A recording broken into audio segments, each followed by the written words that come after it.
The Bengals, they have issues that we knew were issues. Their offensive line stinks. Their defense, do not let the 16 points confuse you.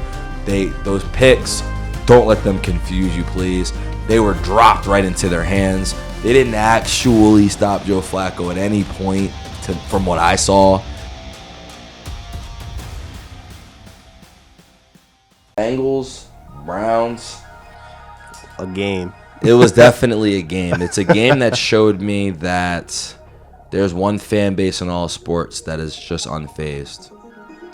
They've been through everything. Yeah. To the point where a loss that, for me, I'd be very mad about. They're just like, this team always does that.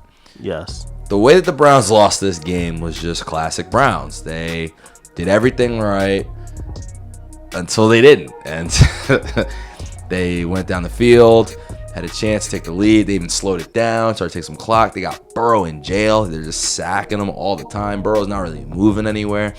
And they just have this new kicker. They always have a new kicker. And he just smokes a 30-yard field goal. And then they end up being in a bad position. They get a stop. They actually sacked Joe Burrow 3 straight times. Myles Garrett sacks him twice. Get the ball back. Joe Flacco throws a pass that hits Tillman in the wrong place, right in the hands. Pops up, interception to DJ Turner. Game over. The Browns lose 17-16. We do get that spread correct, though, both of us. So that was good. But yeah, the Browns, I mean, I don't even know what to really say about them. So I'll let you go if you have any Browns points, because I was going to go in a different direction. Go ahead. Yeah, I mean, you mentioned the one drop, but there was a lot of drops that were pretty catchable passes that dictated the outcome of the game. It was the one Jerry Jeudy drop that resulted in an interception that played a big role, because the Browns actually had the lead at that point, and they were going down the field, and they looked like they were going to set up for a field goal, but obviously the interception took them out the way. And like you mentioned, the Bengals really didn't do much that game. I don't remember exactly how many yards Jamar and T and Joe Burrow had. I can get them for you. But I know that we have the technology. They didn't do anything too hot that game. So, it was definitely one of Jamar's worst performances in the last 2 years, at least. Since last year, he was good every single game pretty much. Yeah, but Triple Crown, yeah, it's not going to have a lot of bad performances doing that. Yeah, so I'd say that was one of Jamar's worst performances in the last 2 years. Oh, this is crazy. Joe Burrow really didn't do too much of anything either. I know, because I was going against them in fantasy, so I saw them. Burrow, 113, 14 for 23, 113, 1 touchdown. They say this guy's better than Hurts, by the way. 3 sacks, only 3 rushing yards for Joe Burrow. Chase Brown had 21 rushes for 43 yards, 1 touchdown. They were in jail. Jamar Chase, 2 catches, 26 yards. Higgins, 33 yards. Hard to get yards when your quarterback isn't getting any. Yeah. Hendrickson got a sack. See with the Browns. I feel like Flacco threw for 290. Yeah, so when you really look at the game, the Browns should have won. If you were really watching the game, the Browns had they had control of the game for the most part, except for those 2 interceptions and the missed field goal. They didn't have control. It's hard to have control of a game you're not leading in, and you're the Browns. They were leading. The control that they were leading, and then they weren't though. They were leading at 1 point, 16-14, and then immediately lost that lead because of the interception. That was when when the Jerry Jeudy interception happened, and then they went down and kicked a field goal. So if they don't, control to me means you have a lead for a couple quarters, not hey, look, 5 minutes. When you have the lead and you're marching down the field and you look like you're about to, you're in position to at least score a field goal. The Jeudy interception was on their own 50. Oh, you're talking about that. You're talking about later in the game. Well, they had a couple pivotal drops where they had an opportunity to push the lead forward, I'll say. And then they weren't able to, unfortunately, due to some key turnovers that weren't even Flacco's fault, unfortunately. So I want to make clear, Tony, I'm not disagreeing with you necessarily. I'm disagreeing with the wording, but not, I don't know. Control seems a little, how do I put this? Strong. Okay. But what I will say, and agree to the general concept of the point that you're making, the Bengals were so ass that they weren't doing anything, and the Browns were doing things. So, and it was interesting the way the game started, right? Because I'm watching, it was 4 total possessions in the first half. The Bengals had 2 touchdowns, but the first, and I wonder if they would have done it differently if they knew how much they would have had them in jail. Because their first drive, they just took all the clock out of the first quarter. Then they ended up scoring. I want to say, did they score a touchdown? They scored something. The Bengals scored, and then they did it again to like the 2-minute warning. And then there was only 4 possessions the whole first half. It was crazy. And the Browns, because the Bengals defense was water, was water, if we're being honest. They got a couple lucky plays and a missed field goal. But what the Browns did was they're like, for us to win this game, we have to shorten the game. Yeah. In reality, if they didn't do that, I think they would have had a better chance to win. I think there would have been less, especially if your idea to shorten the game, the Bengals took that idea and they were like, all right, we're actually going to run the ball and go nowhere. We're cool with it because you're the Browns. Yeah. If you're going to shorten the game, you got to run the football. And the Browns were slightly more effective doing it with Dylan Sampson. They just didn't do it as much because Kevin Stefanski always falls into that routine of throwing the football. He did it. I don't know if they had Baker at that point. I mean, he did it with Watson, which was ridiculous. But he did it when they had Chubb.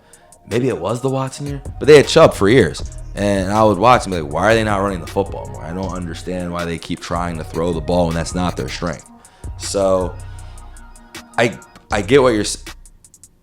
In the totality of it, they should have won the game for sure. I don't know if I wouldn't say control of it because they didn't have a lead long enough for me to consider control. Like the Bengals were leading the whole game. They just looked like not very good and like they were going to lose. We can get to the Bengals. They have issues that we knew were issues. Their offensive line stinks. Their defense, do not let the 16 points confuse you. Those picks, don't let them confuse you, please. They were dropped right into their hands. They didn't actually stop Joe Flacco at any point from what I saw. They didn't do anything that was like schematically anything. I'm trying to think of examples. Like the Rams, some of these teams were stopping people. The Packers were stopping them. They were making plays. Except for like I was thinking of Browns, but yeah, the Bengals just weren't. Yeah, they didn't do anything. They were just, but the way the Browns played it, they shortened the game, and so. But then you're in a clutch situation, and you're the Browns, and Flacco drove him down there. They just missed a field goal. But the Bengals I think they're missing the playoffs. They won this game. They did every single thing that they tried to do was so that they could come out hot in week 1. And they won the game, but I mean a 1-point win. I know it's a divisional game. They never beat the Browns, so I guess you can call it a win. You know what I mean? Because you never beat the Browns. But if you can never beat the Browns, there's something fundamentally wrong with what's going on. I'm sorry. That's ridiculous. Well, no. I won't go as far as miss the playoffs because that entails that I believe that the Steelers or the Browns are a threat to making the playoffs. Not to me. You think just all 3 of them are just going? You think it's just going? The Ravens are going to be the only team from the division? Okay. I got the Chargers, Broncos, Chiefs in. Okay, you think Ravens, that division's going to be the Bills. Now, I will say this. I can't say it right now because the team I had the Patriots in. I don't know about that one. I actually don't think that's going to happen. Can't lose to the Raiders. So maybe now because I got the Texans in and they lost. And then there's one spot left and it's between them. Let me see. AFC South teams. I mean, Colts, Jaguars. Yeah, I'm not going that far. Maybe I got the Bengals then. At this point. Because I don't think they're gonna look. This is my problem with the Bengals and what they did today. This is the best they're going to be. This was no injuries. Everyone stayed healthy. You're the only team that put really, really, real emphasis on the preseason. And you have a defense that people don't know what they're supposed to see. And you're playing a quarterback that the whole fan base doesn't want to see. The whole NFL does not want to see Joe Flacco play. I don't know if that matters, but that's just a fact. So, for the Bengals, that's I don't know. Let's see who do they play next week? Because it is tough because they never beat that team. So and they've made a Super Bowl, never beating that team. Yeah, but they haven't made the playoffs in 2 years. So I'm sorry. I love Super Bowl appearances, but wow, they play the Jags next week. I think they can beat the Jags next week. I think they will. All right, maybe we'll get the playoffs. There you go. I take it back. Because you say this is the best that they'll be. I'm like, this could be the worst that they'll be. That's true too. In regards to how they actually play together, maybe. I mean, there will probably be some injuries along the way. Every team goes through injuries. No, not that every team goes through that. They routinely go through to a big piece of their offense every season, and they don't respond well to it at all. That's all I'm saying. But after looking at the schedule, God, the Jags is crazy. Well, the Jags picked up a W. Then it gets tougher. It does get tougher. I don't know. I'm going to wait a little bit. I thought they were going to miss early, but I thought the Patriots would be better. They disappointed me. We'll get to them. Yeah. So, maybe I got them in. I got to write this down. Well, what I will say is, if this game showed any form of regression in any of those players, with their defense being what it is, then they definitely are going to be missing the playoffs because Joe Burrow, Jamar Chase, Chase Brown, T. Higgins, all of them have to be excellent in order for them to accomplish anything with how bad their defense can be.